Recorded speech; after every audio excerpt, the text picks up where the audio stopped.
Hi there. I'm so glad that I can bring Romy today in English, tomorrow in Spanish. So many agents have been asking for this class. We're now dealing in a market in which not only sellers but buyers as well are for nationals. So we need to have the knowledge how to approach our customers, right? Absolutely, absolutely. Thank you so much for having me with you guys today. It's a real pleasure. I love all the agents at Brokers. You guys are amazing. And I'm only happy to be able to help you in any way I can. Thank you. Let me give you, let me make you co-host. Hold on. Where are you? I have, oh, here.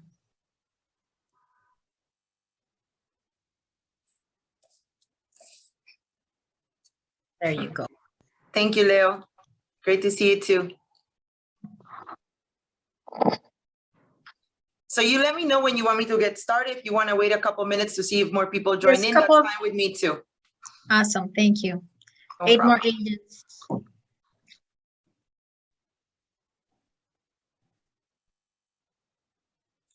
And I really appreciate the 17, 16 agents that we have right now, to be on time. That's something that I'm trying to accomplish, to have everybody on time and respect each other time, right? On time of Friday. We are busy, we have things to do.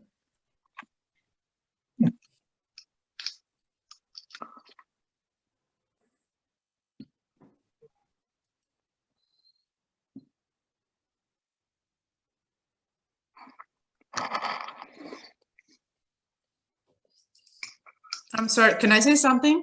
Absolutely. I'm sorry.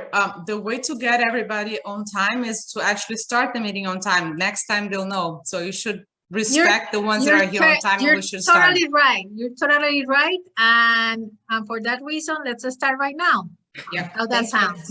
You're very welcome. Thank you. Fine with There me. you go, Romy. All right, awesome. Well, good afternoon, good morning, everybody. My name is Romy Jurado. For those of you that don't know me, I do see a couple of familiar faces and names. I've been an attorney for over 10 years. I'm an attorney in the state of Florida. I practice in different areas of law.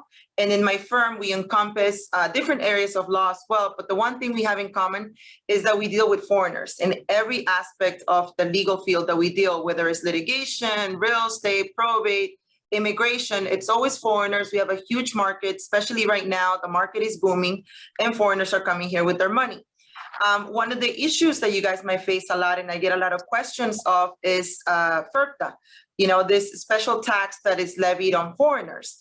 I want to give you guys an overview on it. I don't expect you to become an expert. As a matter of fact, I always work with a CPA whenever it comes to Firpta because it's tax oriented, and I'm not a CPA. I'm just married to one. So I want to make sure that I give the best advice to a client, but it's always good to understand, because the saddest thing is when we don't even tell them or even give them a hint that they need to speak to a professional, and now they're selling their property and they have to send hundreds and hundreds of thousands of dollars to the IRS, and they just freak out.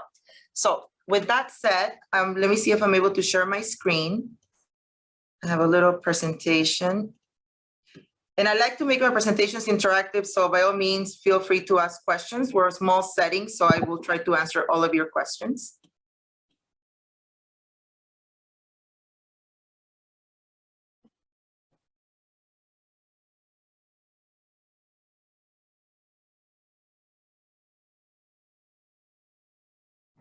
Okay. All right, perfect. So Firpta for realtors. So what is Firpta? So first of all, Firpta is, the acronym for the Foreign Investment in Real Property Tax Act. It's not a tax. A lot of people think, oh, it's a tax, Firpta tax. It's not a tax, it's a withholding. So under Firpta, a buyer who's purchasing from a foreign seller is required to withhold up to 15% of the gross sales price from the proceeds as a deposit due to the IRS and mail the funds to the IRS within 20 days of the closing date. Certain exceptions apply. So what the IRS did is they got tired of foreigners coming in, buying property, selling it and not paying any tax. And they said, well, you know what? Now we're going to make the buyer responsible to withhold this tax and send it to the IRS. And if this is not done, the buyer is going to be responsible, not the foreigner, because they're long gone with their money. The buyer is responsible. So it's very important to always keep that in mind. Firpta applies in nearly all transactions, residential and commercial, in which there is a foreign owner of U.S. real property and they sell an interest. It also applies to rental income, and a lot of people don't know that. It also applies sometimes when you own the property via a U.S. entity as well, and we need to be so careful with that. So Firpta imposes the legal responsibility on the part of the buyer to withhold and remit the funds to the IRS. The buyer is in fact the withholding agent. The amount withheld is not a tax itself, but it's a payment on account of the taxes that ultimately will be due from the seller. So how does it work, or who is a foreigner? In my mind, everybody is a foreigner. That's how I approach all transactions, because when we're doing a closing, we're representing usually the buyer. So now we have the responsibility. So everybody is a foreigner. And then we start thinking from that to how do we eliminate them not being a foreigner? So one way is, of course, if they're a United States citizens, right? On title, United States citizens, not a foreigner, or a U.S. national, not a foreigner. But what do we have? A U.S. citizen and a non-citizen, or somebody here on a tourist visa, then Firpta does apply. So we need to be really careful. It's a per person thing. It's not like, well, the title we had the husband who's a U.S. citizen and the wife, it's not a U.S. citizen, but the husband is. So therefore, no Firpta applies. That is not correct. Firpta may still apply on the part that's attributable to the wife or to the sister or to the lover, to whoever is on title that is a foreigner. So it's very important to keep that in mind. Also, a resident alien, somebody with a green card, it's not a foreigner, okay? Somebody that's here permanently. Just because they have a social security number does not make them not a foreigner. Let me give you some examples. People here on student visas have social security numbers, but they are considered foreigner. They're not permanent residents. They're not U.S. nationals. So be very careful. People here on H-1B visas, they're still considered a foreigner because they have a social security, but they're not permanent residents and they're not U.S. nationals. So always think, yes, they're a foreigner unless they prove something different. And I will tell you what the mechanisms are to, get that proof. Now, also, entities controlled by non-residents that are disregarded entities such as single members, LLCs, are foreign entities. This is so important to know because a lot of times people are like, oh no, Firpta doesn't apply because I told my client to open up an LLC and he did and he bought the property and therefore Firpta doesn't apply. Well, guess what? It does. If that LLC is a single member LLC, meaning with only one owner, and that owner is a foreigner, Firpta will apply. Now, there's some exceptions to that. For example, if that LLC is a single member LLC, but it's taxed as a corporation, meaning they actually made the election, they filed as a corporation, then it might not be considered a foreigner and Firpta wouldn't apply. Or if it's not a single member LLC and it has more than one member and it has an EIN and it has been, doing its taxes, issuing everybody their K-1s, then that entity is also not considered a foreigner. I actually have a lot of issues with title companies because they're like, yes, they're a foreigner, I want to withhold. And I'm like, no, they're not. If they have their EIN and they have been doing their taxes, they're not a foreigner. Even if all the owners are foreigners, they're not going to be considered a foreigner, okay? Very important. But single member LLC with only one owner, disregarded? Yes, foreigner. Single member LLC that pay taxes as a corporation and made the election, not a foreigner. So see, it's a little tricky, but we have to analyze it like that. Foreign corporations and foreign partnerships, of course, foreigner. Foreign trust, foreigner. Foreign states, foreigner. So whenever you're facing those issues, all of those are considered foreigners. So Firpta is going to apply. Also, remember, I mentioned it before, but I see it a lot and sometimes people don't see it this way. If you have title to a property and you share it with a foreigner, yes, Firpta will apply, but only to the foreigner's part, not to the whole part. Now, a lot of times people share property together, but they don't say in what percentage of the property. Well, that's for them to decide. But if it clearly lays it out, like, 33, 33, 34, then it would only apply on the 33% as attributable to the foreigner. Any questions so far? Okay, somebody asked, made the election to be treated as a corporation, has an EIN, but has not reported any taxes. Okay, so little Corp 101 tax law, even though I'm not a CPA. Corporations have to file taxes even if they don't have any activity, right? So even if it's like they made nothing, they still have a tax responsibility. So if they made the tax election last year and they didn't file anything this year, they're gonna be in trouble. Now, if they do it, even if late, they still might not be considered a foreigner because they're complying with their tax regulations. So if they made a tax election, they should be filing the required taxes. LLCs are a little different. LLCs, if they're not actually in business, right, doing actual business, already in business, then sometimes they don't have to file taxes because they're not doing anything.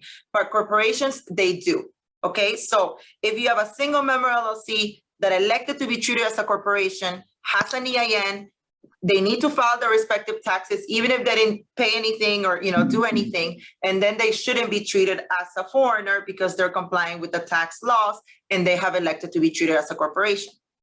Somebody's asking me, can they do taxes retroactively? Yes, they can, absolutely. You can do taxes retroactively. You can file, whatever taxes you need to file, and you should do that because the time limitation of when the IRS can come after you, doesn't start running until you actually start filing taxes. So yes, please do that. All right, so what is this Firpta withholding that I'm talking about? The buyer must withhold 15% of the sales price upon disposition of U.S. real property by a non-resident alien or foreign entity. So what does that mean? If there is a property that's being sold, then there is a withholding that needs to take place, okay? So let me give you some examples. So let's say that our client bought a house, I don't know, for $100,000 5 years ago. Nobody told him, he bought it in his name, sadly. So now that house is worth $500,000. So we have $500,000.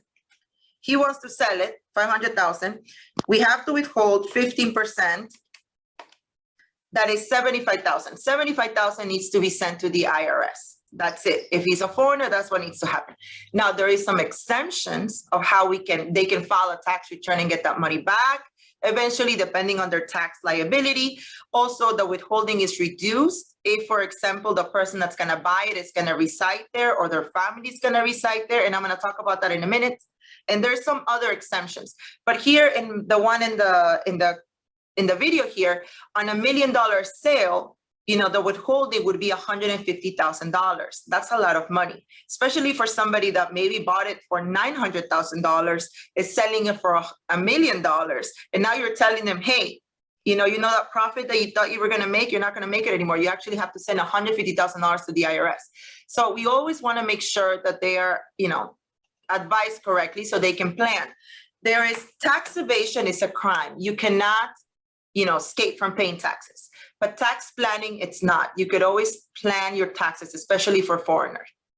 So what if one seller is a foreign person, but the other is not? This is really important. If a property transfer has, is being owned jointly by U.S. and foreign persons, then the amount subject to Firpta withholding is allocated between the sellers based on the capital contribution of each seller or the percentage of interest of each seller. So if you're going to have clients that are going to buy property with non-U.S. people, and the U.S. person is the one putting in all the money, okay, it's really important that in the deed you specify what percentage is going to be attributed to the non-U.S. person, so that when they sell, the Firpta withholding is only in that percentage. Otherwise, if the U.S. person put in all the money, then they're going to say that most of the property is owned by the U.S. person, and the foreigner is not going to have as much of an exemption. So just be careful. Or actually, my example was a little twisted. If the foreign person is the one putting in all the money, then you want to make sure that you attribute, depending on the relationship, the ownership to the US person, because otherwise when the foreign person sells, their interest of ownership is going to be higher, and therefore the withholding for Firpta is going to be higher. Even better is to plan so they're not subject to Firpta, and we're going to discuss that in a minute. So what are some common exemptions? So when does Firpta doesn't apply? If the seller furnishes, gives the title company a non-foreign affidavit. If they do that, they're saying that they're not a foreigner under penalty of perjury, and then it's the title company's job to determine whether they're really not a foreigner. What documents are they producing? Can they produce a US passport, a US residency, documents pertaining to the company that is a US company not owned by foreigners, or if it's owned by foreigners that is not subject to Firpta? Because if the title company doesn't do that, guess what? They're only the agent of the buyer. The buyer is still going to be responsible. So they always have to check. Also, seller can provide a withholding certificate from the IRS. And we're going to talk about that. That's something that we do for Firpta as well, because sometimes you can do like a mini tax return to tell the IRS, listen, I know that you want to withhold $150,000 on $1 million sale, but in reality, the withholding should only be $50,000 because we bought this property, we invested this amount, and we really are only profiting this amount, and our taxable amount on that amount is only this percentage. So you can do like a mini tax return, submit it to the IRS to reduce the Firpta withholding. And I'm going to explain how that works in a minute. Also, there is a very common exemption, and used to be more common before when we had property less than $300,000. If a foreigner owns real estate property that is sold for $300,000 or less, and the buyers, are going to reside in the property, it doesn't have to be their homestead, but they're going to reside in the property for longer than they're going to rent it, then they can sign an affidavit and there won't be any Firpta withholding. So what does that mean? If you have a buyer that says, I'm going to live in the property for 1 year, fabulous. Then you're only allowed to rent it for 11 months and 3 weeks. If you have a buyer that says, I'm going to live in the property for 6 months, no problem. Then you're only allowed to rent it for 5 months and 3 weeks. So as long as whoever is going to live in the property uses it more than they're going to rent it, they can still sign that for the that affidavit. And a lot of people don't realize that, and they forgo on that. It's not that they have to make the house their homestead. That's not the requirement for the IRS rules. They just have to utilize it themselves or their families for longer than they're going to rent it for the next 2 years. So if that's and it's not forever, it's only for the next 2 years. So if that's the case, then they can sign the Firpta certificate, and then they no longer have to withhold. We no longer have to withhold if the buyer is going to occupy the property for longer than they're going to rent it, either themselves or their family. Also, if seller is not a foreign person, then of course, Firpta won't apply. If seller confirms that they're not a foreign person by giving the buyer a certification stating under penalties of perjury that the seller is not a foreign person containing the following items. So this is what we would require, right? Seller's name, U.S. taxpayer identification number, EIN, home address, office address in the case of an entity. This is commonly referred to as a non-foreign affidavit or non-foreign certification. So if we receive this from the seller, then there is no Firpta withholding. So non-foreign affidavit or certification, there are different types of certifications because the seller can be an individual. If it's an entity, it must include a statement that the entity is not a disregarded entity, because it could be a Florida LLC. But if it's a Florida LLC with only one owner, we already know that that's a disregarded entity most of the time, and it will be subject to Firpta withholding. If it's a LLC with 2 members and an EIN and it does their taxes, then that's not subject to Firpta withholding. Okay, so before it used to be the buyer that was responsible 100%. Now it's the title company that is responsible, or the attorney, whoever's doing the closing, and the buyer is still responsible as well. You want to make sure that, and as a realtor too, you might be responsible because you cannot help people lie about their foreign status. Please be really careful with that. I've had a situation where, the person didn't know, they thought they were helping. Hey, you can do this, you can do that. No. Don't play with the IRS. They will come after you. Maybe not now, maybe not in a year, but eventually they will. So be really careful with that. So if you do have a house that's selling for less than $300,000, it has to be residential property. This does not apply to commercial property. Then you could have them sign the certificate, as long as the buyer or members of his or her families have definite plans to reside in the property as a primary residence for at least 50% of the number of days used by anyone during each of the first 2 12-month periods after the closing. And if they do that, then you don't have to withhold any type of Firpta at the closing. So essentially, if the buyer is willing to sign an affidavit that themselves or their family is going to use the property for more than they're going to rent it, they can sign the affidavit and no Firpta withholding, which is great. But now I know that there are a lot of properties that are not selling for $300,000 or less. So there is another exemption up to $1 million. The withholding is no longer 15%, it comes down to 10%. So it's still good.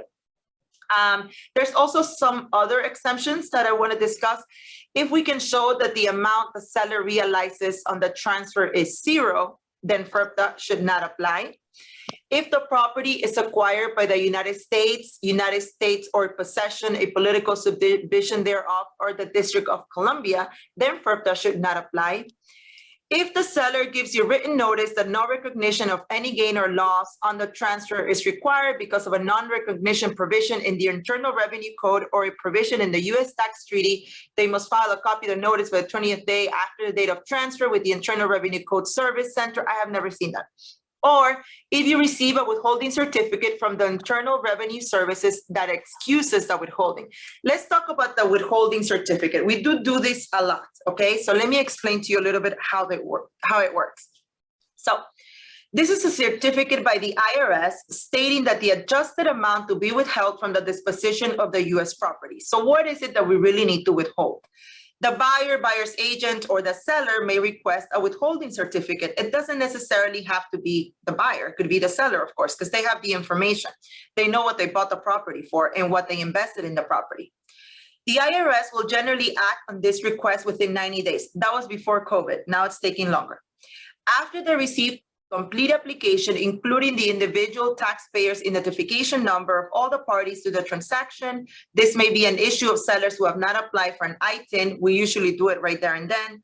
A seller that applies for a withholding certificate must notify the buyer in writing that a certificate has been applied for on the day prior to the transfer. So as long as we apply for this certificate prior to the closing, we're okay. So a withholding certificate may be issued to a determination by the IRS that reduces the withholding amount to the appropriate amount because either the amount must be withheld is less than the seller's maximum tax liability, or the withholding is reduced because it would not jeopardize the tax that they need to collect, or there's some US tax exemption or some agreement from the IRS. So essentially what happens with the withholding certificates, it's more or less like a mini tax return. So let's say that we have this person that I told you that's selling the house for $1 million, and we had to send $150,000 to the IRS. But in reality, their taxable amount should be a lot less because they invested a lot of money in the property. So then what we would do is a mini tax return in the form of a withholding certificate telling the IRS, we bought the property for this amount, we invested this amount in improving it, therefore our tax liability should only be this amount. Please, IRS, only allow us to pay this amount. Now, the title company has to keep that money in their escrow account. They cannot give it to the seller. But the good thing is they can keep it, or the attorney, because a lot of title companies will not keep it because I know it's liability on them. So then the seller should hire an attorney that can file a withhold or a CPA. I don't think CPAs have trust accounts, but anyway, that can file the withholding certificate, then withhold their tax, money in their trust account until we receive a determination from the IRS saying, yes, this is the amount that you can legally withhold. And then this is the money that you can give back to the seller. So as soon as the IRS answers, you can give that money back to the seller. Okay. So why is that good? Because now the other way is the seller just sends the $150,000, files a tax return, and just waits forever to get it back. I don't know when they'll get it back. In this other way, the money's still, with an agent of the seller, and we just simply get the withholding certificate.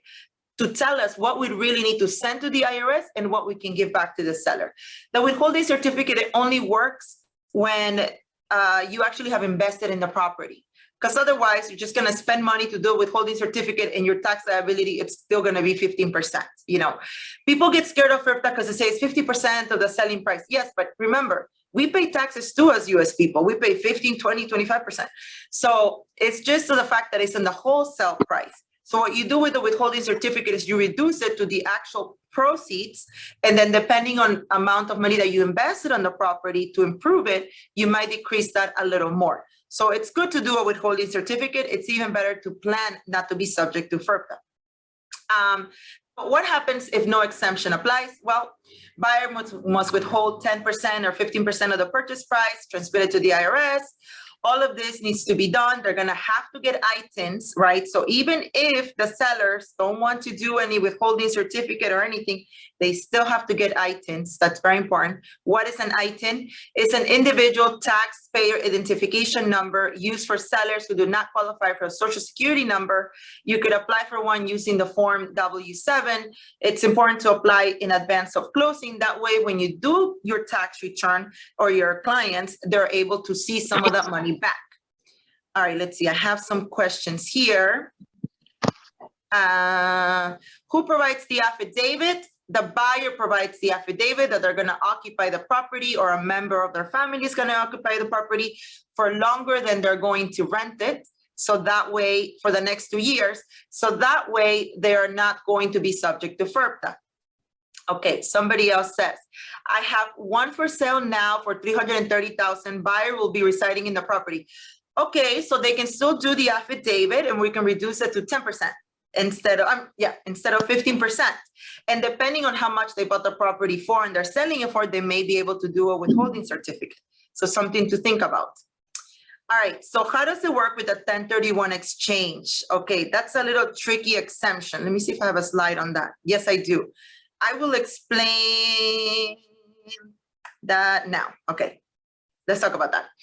So 1031 exchange is a fabulous tool. If you guys haven't heard about it, I recommend it because it works in many fronts. Okay, so you're able to basically buy investment property, sell it, have that tax be basically delayed. You don't have to pay it as long as you use all that money to put it into another investment property, and then you can keep doing that and you can keep doing that until you go to heaven. And then what happens? You go to heaven, and then your heirs receive your property. And when they get it, their basis is going to be market rate because they're going to get it, 1, 10, 20, 40 years, whenever that is. But all this tax that was delayed that you never paid, they're not going to have to pay it, assuming the tax law stays as it is right now. So it's really a fabulous tool for estate planning purposes. For US people, it's really great because your heirs are not going to have to pay all the tax that you delay, and now they get like all this fabulous property at market rates, with their basis being market rate, and now they're basically winning. So if you haven't thought about doing it for yourself, do it, it's great. All right, so how does it work for foreigners? For foreigners, it's a little different. So one of the main requirements of the 1031 exchange is that the money of the sale of the property never touches your little paws. I love cats, so that's why I say little paws. It can never touch your paws, never, never. If it does, then you can no longer do a 1031 exchange. So in the case of a foreigner, well, first let me tell you a little bit more about what it is. Let me read this slide to you. So a 1031 exchange gets its name for Section 1031 of the U.S. Internal Revenue Code, which allows you to avoid paying capital gain taxes when you sell an investment property and reinvest the proceeds from the sale within certain time limits in properties or on property or properties of like kind and equal or greater value. There's something called a qualified intermediary. Under Section 1031, any proceeds received from the sale of a property remain taxable. For that reason, proceeds from the sale must be transferred to a qualified intermediary rather than the seller of the property, and the qualified intermediary transfer them to the seller of the replacement property or properties. A qualified intermediary is a person or company that agrees to facilitate the 1031 exchange by holding the funds involved in the transaction until they can be transferred to the seller of the replacement property. The qualified intermediary can have no formal relationship with the parties exchanging the property. So let me explain to you how that works. So you have a foreign seller, a title company, and a qualified intermediary. The qualified intermediary cannot represent the seller. So it cannot be you, it cannot be me, no. There are companies that do serve as qualified intermediary, and we use them all the time, and they don't represent our clients because the money can never touch the seller's hands or the seller's agents. Therefore, the qualified intermediary cannot represent the seller. The requirements for all 1031 exchanges, including for US people, is that all of the money that is realized from the sale goes to the qualified intermediary, 100%. So what does that mean? If there was a mortgage, that gets paid out. If there were some liens, that gets paid out. If there were some closing costs, that gets paid out. But everything else, to the penny, goes to the qualified intermediary, nowhere else, okay? And then all of that goes into the new properties or property that you're going to buy, okay? You can do real estate 1031 exchanges for many things, boats, cars, whatever you want, but we're only gonna talk about real estate. And it has to be like kind, so you cannot sell a house and then go buy a yacht, no. So you sell a house and you buy another house, and only for investment property. So now I'm telling you, all of the money has to go to the qualified intermediary, who will then transfer all of the money to the new seller of the property that you're gonna buy. Well, this is the problem with Firpta when it comes to foreigners, because the IRS says, okay, we will let you do Firpta 1031 exchange, but you have to send us, or the title company or attorney has to keep the 15% complete in the account. You cannot give it to the seller, and until you receive a notice from us telling you what would be the required amount to withhold. So they need to get a letter from the IRS. So how does this work? In order to defer capital gains and other taxes that would normally be due upon the sale of real estate, foreign investors may utilize Section 1031 to exchange their U.S. real property for other U.S. real property. However, Firpta just imposes an additional tricky requirement. For example, Juan, a citizen from Peru, that's where I'm from, is planning to complete a 1031 exchange with his Florida property. So first, he sells his property for $1 million to Carmen. Under Firpta, Carmen would be required to withhold $150,000 at the closing and remit it to the IRS, right? Well, due to the unpredictability of the issuance of funds by the IRS, the $150,000 withheld may not be available to Juan when he's scheduled to complete the purchase of his replacement property. So in Juan's case, what we can do is we file the 8288B, which is the withholding certificate, right? And we tell the IRS that, listen, IRS, Juan is planning to complete a 1031 exchange. If he does this 1031 exchange, guess what? He's not going to have to pay any taxes. Therefore, we shouldn't have to send you the $150,000. Okay, the IRS says, great, that's great. Let me look at your papers. Yes, you're right. You're doing a 1031 exchange. You don't need to send us any money. Great, fabulous, bye. But that's going to take like, I don't know, 3-4 months. So, and the requirement of the qualified intermediary is that we send the funds immediately at closing. So if a foreigner wants to do a 1031 exchange, what they have to do is come out of pocket. They have to basically give the $150,000 at closing for the for the title company to keep in their escrow account or the attorney, so that the qualified intermediary can receive the wholesale proceeds and the 1031 exchange can go through. So to give it to you again. So in addition to us doing the withholding certificates, right? They're going to have to deposit an amount equal to the required withholding amount with the settlement agent. So in the previous example that I gave you, $150,000 with the title company, in order for all of the sale proceeds to go to the qualified intermediary and for us to be able to complete the 1031 exchange without a problem. And then once we receive the letter from the IRS saying this is fabulous, no tax due, then the title company or law firm can return the $150,000 to the seller. Does that make any sense? Do you guys understand what I'm saying? Any questions?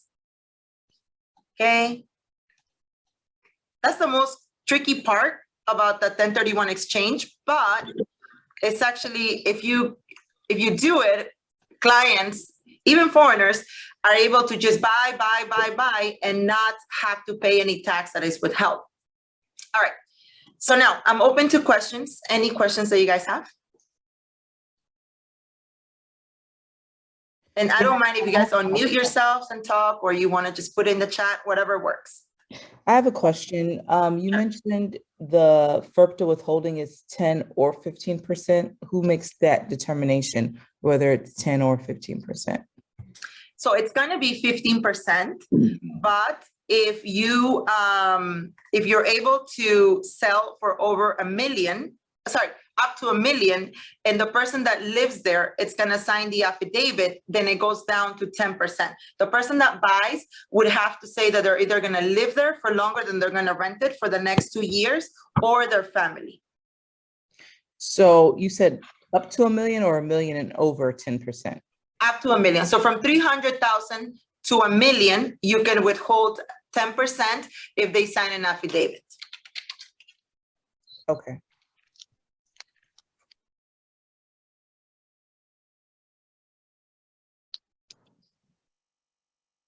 Any other questions?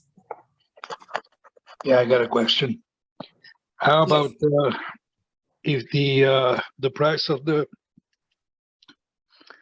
property to be purchased is different than the price that is being sold? Does it make sense? No, tell me a little bit more. Okay. You're selling for, you have $1 million to put into to the 1031. Okay.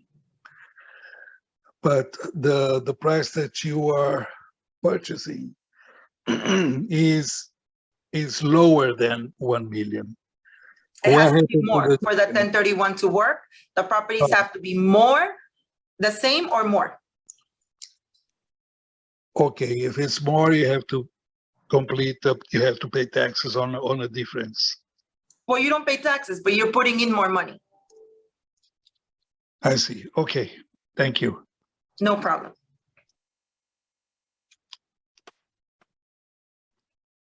Romy, a question. Sure. Once you have the property and the contract, you need to send this to the title company, and then if the person didn't do taxes, to a CPA, and then hire an attorney, all three things, or how does, once you have a property subject to Firpta under contract, what is the process? Hire you. That's number one. Well, let's see, because it depends. Sometimes the sellers, there might be subject to Firpta, but then there's the affidavit that can be done because the buyer is going to be residing there.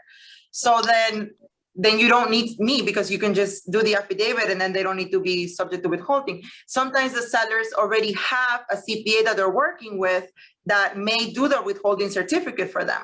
So what you need to do is work with the title company and see, look, we have the situation, what's the best way to go about it? And then they'll tell you, look, we need this thing, we need to go about it this way, or we need to do this. And then we can go from there to advise the client. Because I don't want to scare the clients, be like, okay, now you need this, and that. But it's better to plan. So I would say before they buy, let's plan so they're not subject to Firpta. Okay, and because we always have, I don't know the other agents, but me, I always have this question from the foreign investors. They ask me to advise them, which I never do, is if they have to purchase the property under a corporation or if they can buy under their names. So after this presentation, it will be better for them to avoid, not to avoid Firpta, but it's better if they have the company, a company open, right? It depends also what type of company and how, because look, foreigners are also subject to a 40% state tax. That means upon their death, if they have assets under their individual name, they only have a $60,000 exemption. Anything under that, it's $40,000 state tax. And if they don't plan correctly, I mean, I had clients, because we do probate, right? So let's say the house is $500,000 when the person dies.